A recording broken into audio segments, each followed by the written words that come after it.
छठ माता की जय। छठी मैया की जय। तो आइए सुनते हैं छठी माता व्रत कथा। कहते हैं कि व्रत करने वालों को इस कथा को जरूर सुनना चाहिए, पढ़ना चाहिए।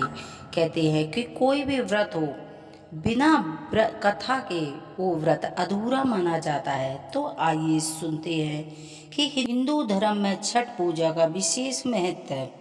छठ पूजा का महापर्व भारतीय संस्कृति का अत्यंत पवित्र और आस्था से जुड़ा उत्सव माना जाता है।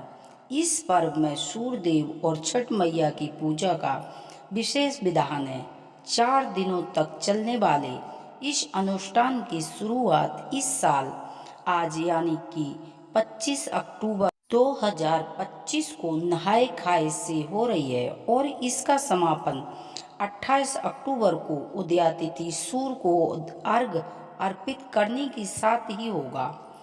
कहा जाता है कि छठ व्रत के संबंध से प्राचीन काल से पौराणिक कथा मान्यताओं के अनुसार त्रेता युग में भगवान श्री राम और सीता ने अयोध्या लौटने के बाद सूर्य देव की उपासना की थी।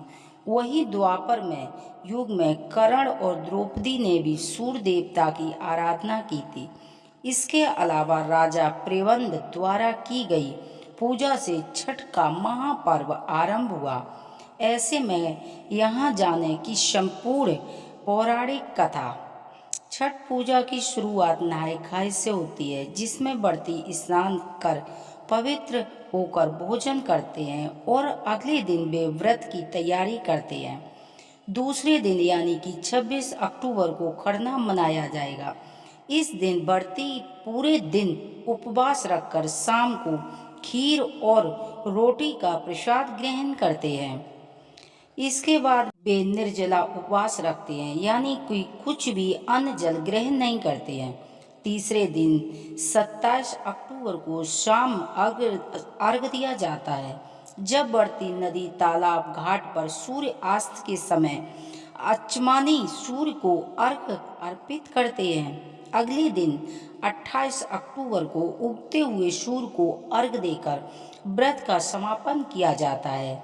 यही छठ पूजा का सबसे महत्वपूर्ण क्षण माना जाता है। इस दौरान महिलाओं पुरुष दोनों सूर्य देव को छठ से अपने परिवार की सुख समृद्धि से के लिए प्रार्थना करते हैं।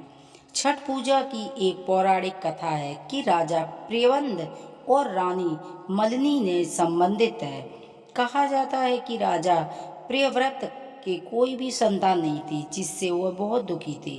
संतान प्राप्ति के लिए उन्होंने अपनी पत्नी के साथ महर्षि कश्यप के मार्गदर्शन में यज्ञ किया। यज्ञ के बाद रानी ने खीर का प्रसाद ग्रहण किया और गर्भवती हो गई, लेकिन दुर्भाग्यवश एक मृत पुत्र को जन्म दिया। इस दुख से व्याकुल होकर राजा प्रियव्रत ने अपने जीवन का अंत करने का निश्चय किया। तभी उनके सामने एक दिव्य देवी प्रकट हुई, जिन्होंने कहा कि मैं ब्रह्मा जी की एक पुत्री सृष्टि की छठी शक्ति हूँ, इसीलिए मुझे छठी देवी या छठी मैया कहा जाता है। देवी ने राजा से कहा कि यदि वे उनकी आराधना करेंगे, दूसरों को भी इसके लिए प्रेरित करेंगे, तो उन्हें संतान सुख अवश्य मिलेगा।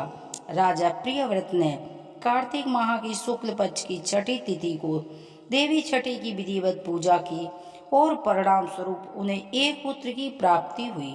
तभी से इस दिन छठी मैया की पूजा करने की परंपरा शुरू हुई है।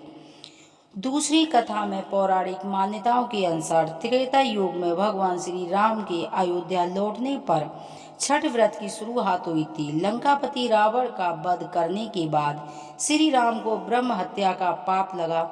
इस पाप से मुक्ति पाने के लिए उन्होंने ऋषि मुनियों से पूछताछ की। तब ऋषि मुग्ध ने उन्हें कार्तिक शुक्ल पक्ष की छठी सूर्यदेव की आराधना करने का निर्देश दिया। श्री राम माता सीता ने 6 दिनों तक मुग्ध ऋषि के आश्रम में रहकर विधिवत से सूर्यदेव की उपासना की। तभी से यह परंपरा लोक अवस्था में छठ के पर्व के रूप में मनाई जाने लगी है।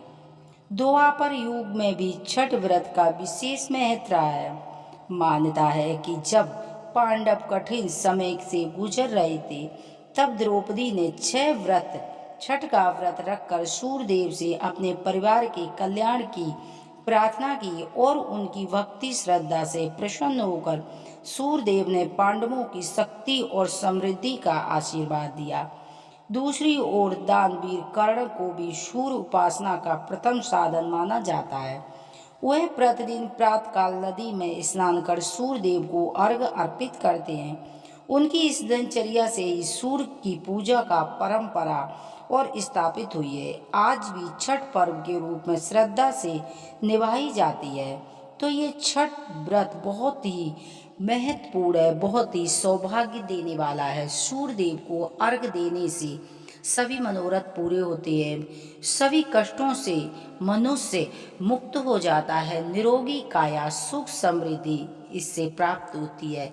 सूर्यदेव की पूजा करने वाले व्यक्ति को हर जगह मान सम्मान की प्राप्ति होती है। सूर्यदेव को अर्घ्य देने से जीवन में आत्मबल बढ़ता है। तो सूर्यदेव की उपासना के लिए आप कोई भी दिन से आप ब्रह्म मुहूर्त से उठकर सूर्यदेव को जल देंगे तो आप देखेंगे कि आपके जीवन में सुख समृद्धि चलकर आएगी। नौकरी व्यापार में तरक्की मिलती है, हर जगह मान सम्मान की प्राप्ति होती है।